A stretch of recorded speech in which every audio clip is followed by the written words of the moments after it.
Imagine you are a young man, a talented one. You graduated from a conservatory, both as a pianist and as a composer, and already built quite a successful career on both fields. This is exactly the situation Dmitri Shostakovich was in 1933 when he composed his first piano concerto. At that time, he's quite young. He's 27. This is what he looks like.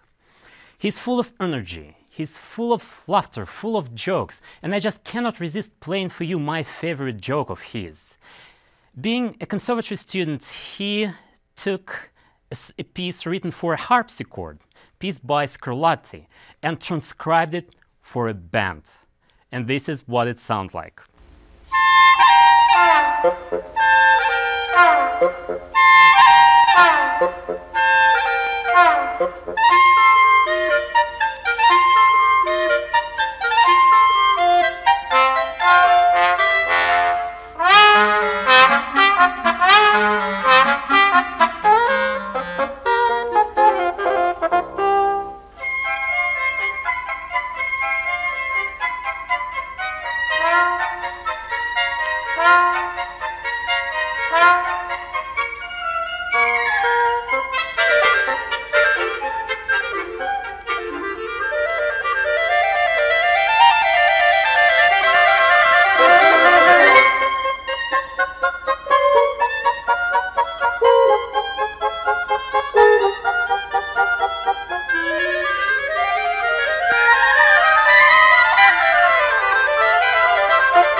Amazing, isn't it? And the piano concerto he composed when he was 27 is full of jokes too. The first joke is that it wasn't supposed to be a piano concerto. He started composing this piece as a concerto for the trumpet, and this is what he wrote about it. I started to compose a trumpet concerto, but to compose for the trumpet was incredibly difficult. So I added the piano part and kept composing the concerto for trumpet and the piano. Gradually, the piano part was getting more and more important. I gave up by the end of the first movement and finished the work as a piano concerto. Later on, he said, "My concerto is not like a concerto by Brahms or Beethoven.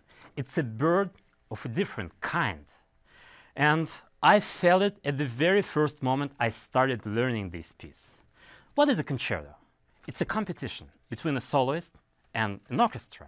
And usually, a soloist wins this competition. I learned the music and started to realize that I'm not the main player on stage at all. There are three main players. Definitely the piano, then the trumpet, who plays maybe even more important role than the piano, and finally a group of string instruments, a string orchestra. So this is about the setup: piano, strings, and the trumpet. Then the material.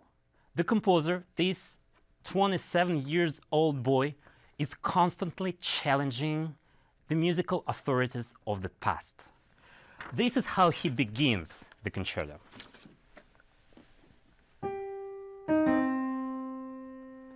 Actually, this is a quote from Beethoven. If I continue that,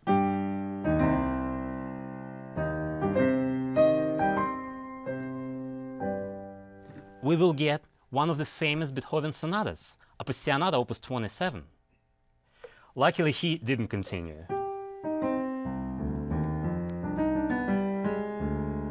But the first phrase is absolutely clear, taken from Beethoven. But then later on, he took the whole section from another composer, from Joseph Haydn, from his D major sonata. This is what it sounds like.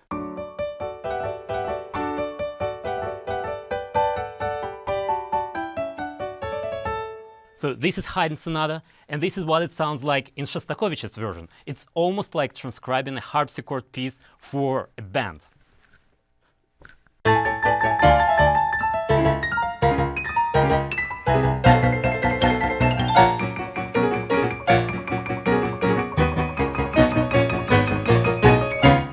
Have you heard this theme, the same theme in the orchestra? And by the way, the trumpet plays this theme.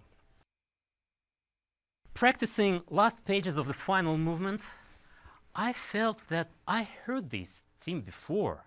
Of course, I heard the concerto before, but I heard it quite early in my life when I was a kid. And to understand what the theme is, I will need your help. Young lady, could you help me, please? Thank you. Have a seat, please. A short story. I started taking piano lessons when I attended kindergarten. I started taking my lessons, and my old friends, when they knew about that, they asked, okay, now you are a pianist. Of course, I wasn't. So please, teach us something. Teach us something you've learned. I was very confused. I barely could play myself what I could teach them. So I asked my new friends at the School of Music, please teach me something really simple that anybody can play. So could you please play something like...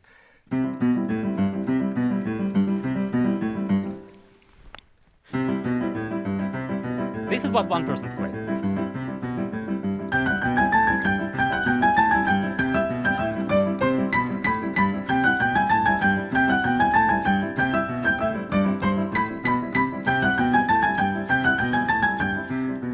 Thank you so much.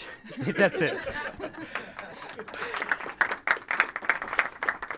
Now just imagine that silly tune is played over and over, day by day. My old friends in the kindergarten just loved this tune, and they taught their friends, and by the end of the week, the whole kindergarten could play that.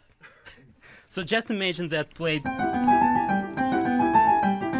over and over again till some grown-ups could come to a music room and kick us out. Now let's compare it from the theme of Shostakovich.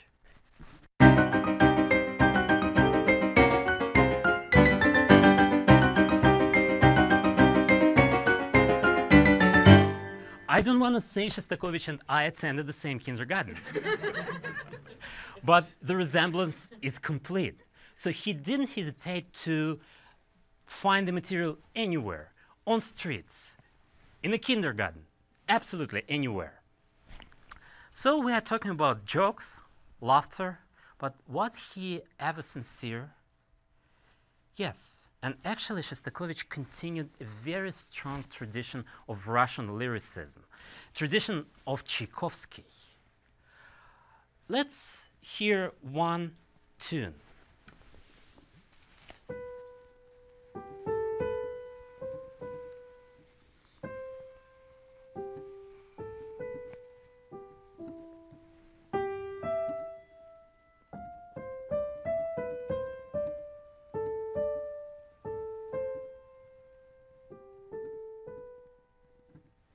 This melody could either be written by Tchaikovsky or by Shostakovich, but there is one important difference. To understand that difference, we need help from opera. I'm going to play for you two fragments, one from Tchaikovsky's opera Yevgeny Onegin, and another one from Shostakovich's opera Lady Macbeth of Msensk. Those two fragments share a lot. Both arias are about love. So let's listen to the first fragment, Tchaikovsky's aria.